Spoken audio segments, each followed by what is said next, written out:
Rome may be eternal, but it often seems as if Italy is provisional. Its current turmoil, which has the president, Sergio Mattarella, facing calls for his impeachment after he refused to approve the appointment of a Eurosceptic finance minister, is, if one takes the long view, just another episode in Europe's longest-running and most melodramatic political soap opera. This is a country, after all, which has had more than 65 governments since the war. For nearly 3 months now, there have been attempts to hammer together a coalition, business as usual, one might think, except that even by the standards of opera buffo, the proposed union between the Five-Star Movement and the Lega is improbable in the extreme. Both parties are routinely described as populist and Eurosceptic, but that's about all that they have in common.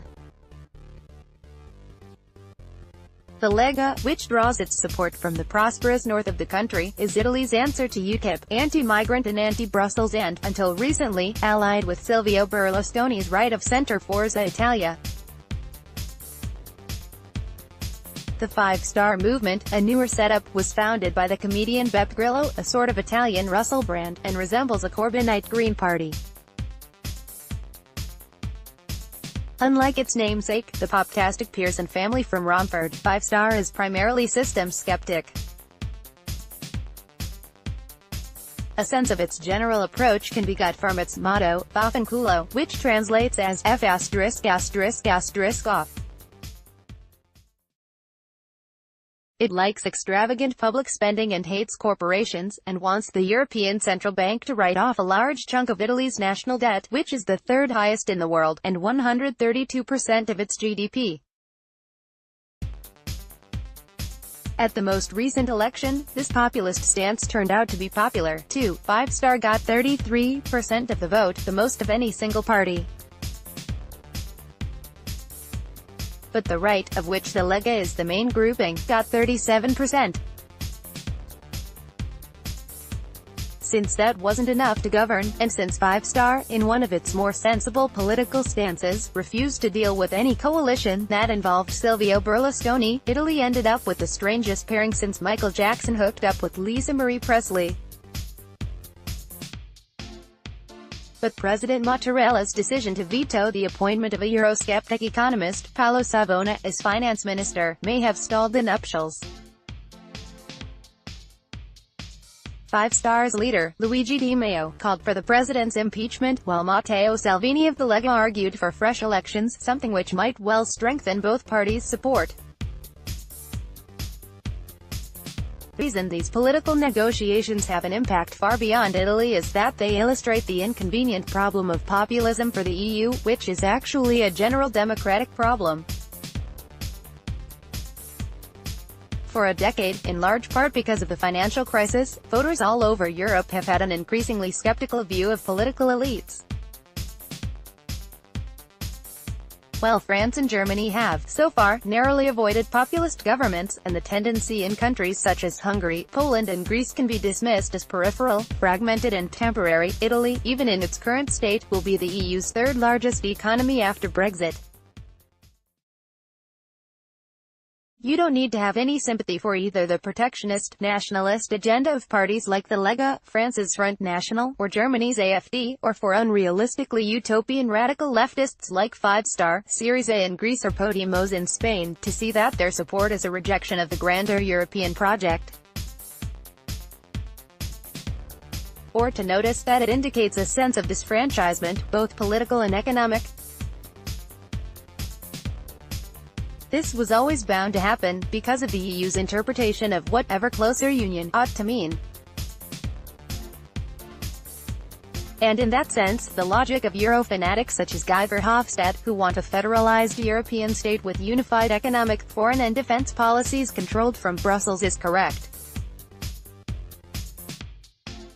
As the EU's founders anticipated, you can't have fiscal union without political union. But this position, or at least an acknowledgement that it is fundamentally undemocratic, is often unspoken, precisely because it has practically no popular support in most of the nations of the EU. the dire problems of major European countries such as Italy, Greece and Spain are, of course, a result of their own past poor government and misguided economic policies. But there is this to be said for them: the electorate of those countries opted for those governments and policies. Yet when national democracy is deemed incompatible with the EU project, it is Brussels, rather than the voters, which gets the final say. Italy has already had some experience of this. At the end of 2011, the Italian electorate's opinions on how to handle the financial crisis were completely ignored, and Mario Monti, a former European Financial Services Commissioner who had never been elected to any office, was imposed as Prime Minister, and promptly appointed a cabinet entirely composed of unelected technocrats like himself. The current Italian president's reason for rejecting Mr. Savona was that he wanted a finance minister who isn't seen as a supporter of a line that could probably, or even inevitably, provoke Italy's exit from the euro. In other words, Italy's obligations as a member of the eurozone matter more than the views of the voters. Even the fairly small group of those who think that the EU is the nearest thing to the kingdom of heaven on earth, and that nothing must be allowed to stand in the way of ever closer union, must surely acknowledge that this is a recipe for trouble. It's precisely the airy dismissal of populist movements and the concerns of their supporters by existing political elites which provides them, however ghastly or misguided their views may be, with political cover and moral authority. Mr. Di Maio was able to say, after President Mattarella's decision, "Why don't we just say that in this country it's pointless that we vote, as the rating agencies and financial lobbies decide the government?" Whether this is true or not, and perhaps even if you think, as so many of the bureaucrats in Brussels appear to, that if it isn't, it ought to be, the evidence is that statements such as those have a real, and increasing, appeal to voters all across Europe. And when the people disagree with the view that the man in Whitehall, or the Rue de la Loire, knows best, there's the alarming prospect that you end up with something worse. The EU's intransigence has already led to Brexit. It could yet lead to further disruptions.